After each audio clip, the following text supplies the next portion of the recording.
Guys, magluluto tayo ngayon na, ano tawag dito?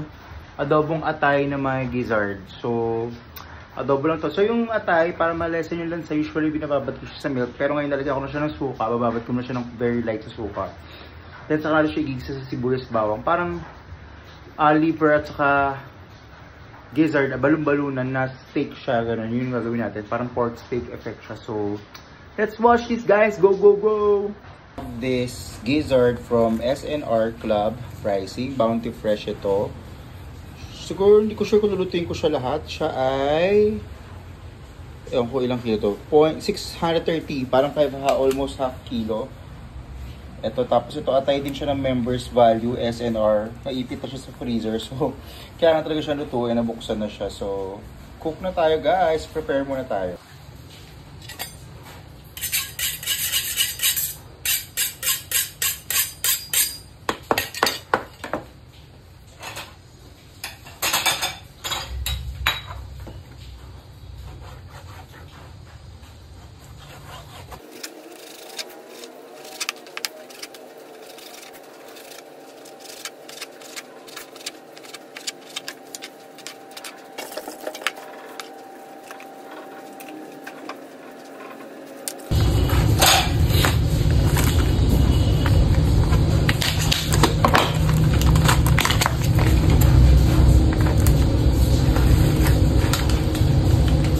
Yan, malinis na kasi yung gizzard pag binili mo sa SNR. Malinis na siya, guys. So, pwede na siyang diretsong igisa. So, magpe-prepare tayo na garlic and onions.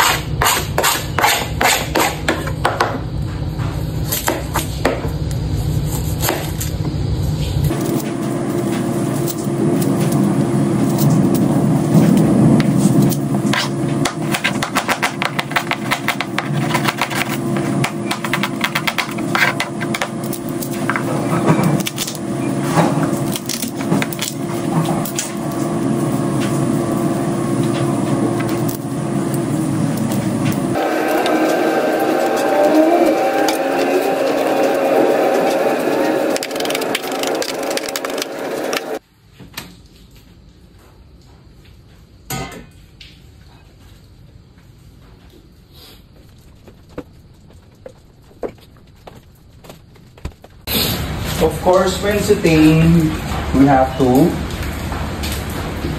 put some oil. Yan. Anong susutay kayo, guys? Anong normally na ginagamit yung una? Sinusutain yung una? Kasi ako when sauteing, first na ginagamit ko is ilalagay sa pan is yung onion. Kasi hindi mabilis masunog si onion. Pag si garlic kasi yung nilagay nyo, agad-agad masunog siya. Pero this time, gagawin natin, dahil hindi naman tayo nagmamaganda, pagsabayin natin yung onions and garlic sa pag-sauté.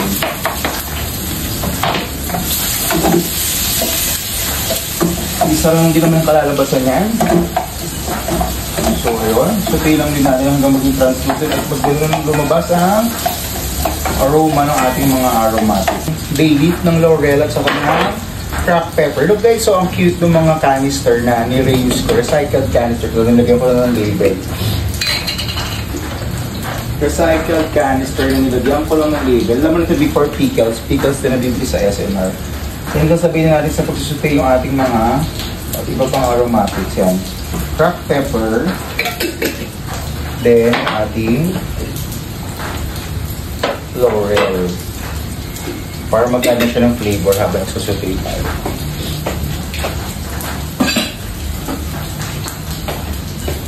Then ayun, sutay lang. Taksin natin ng konting apoy.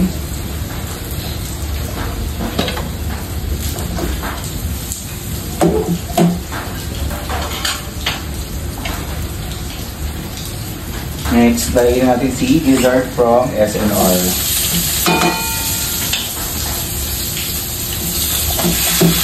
Ay, parang medyo matigas pa pala ito. Akala ko malambot na pa. Ay, matigas pa nga ito.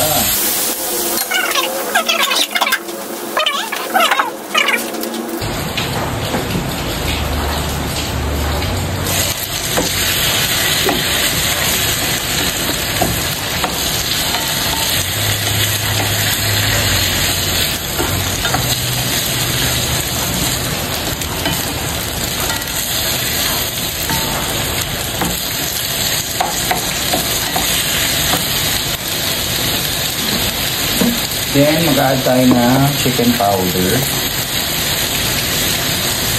Chicken powder.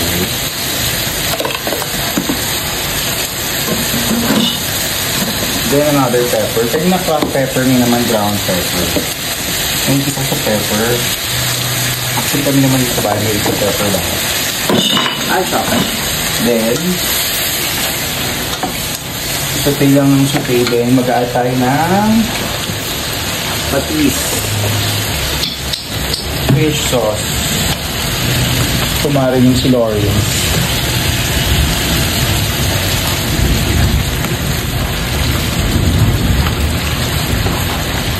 Then later, konting sauces and vinegar. Saute lang natin siya. Dito natin nalalagay yung liver ha. Dito pa yung liver, pork liver natin na nakababad sa vinegar. White vinegar.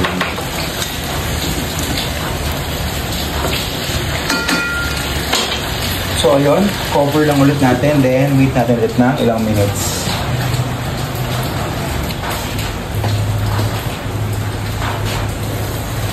Wow! So ayun, pwede na natin ilagay yung mga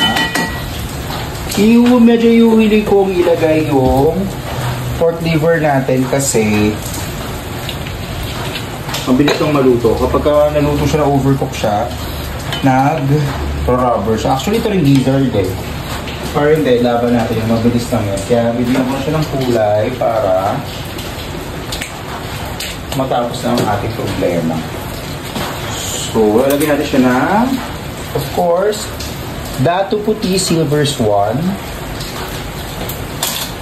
Mag-add siya ng flavor and then of course ng color. Then mix. Hindi pa akong lalagyan ng vinegar ah.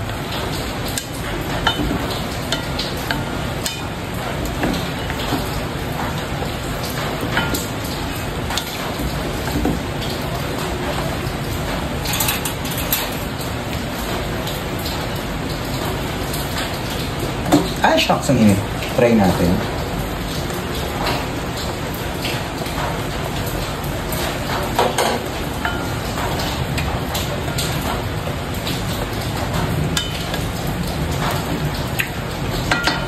Alagay ko na yung ating pork liver.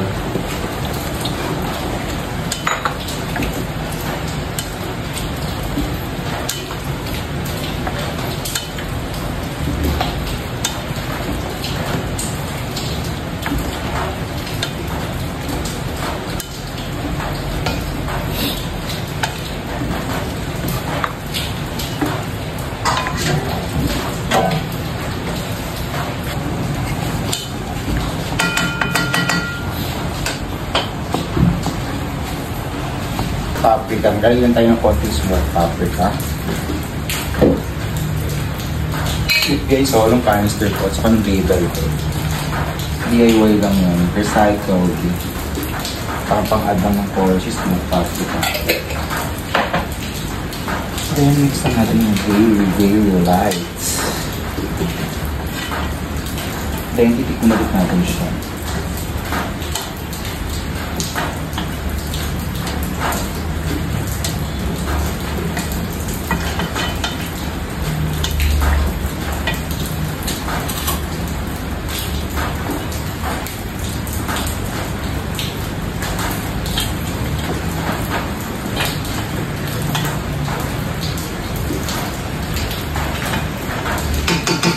Ng konti sugar. Hindi naman to the point na kailangan patamisin natin yung sauce ng ating adobong liver at saka atay balunan.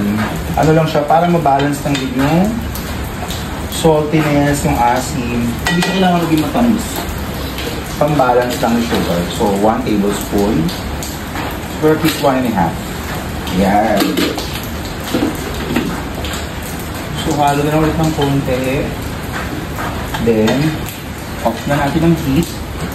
Tikim na. Hindi ko lang masyadong na-achieve yung dark color na kasi konti lang yung soy sauce na ginamit ko sa konti oyster sauce ng doon.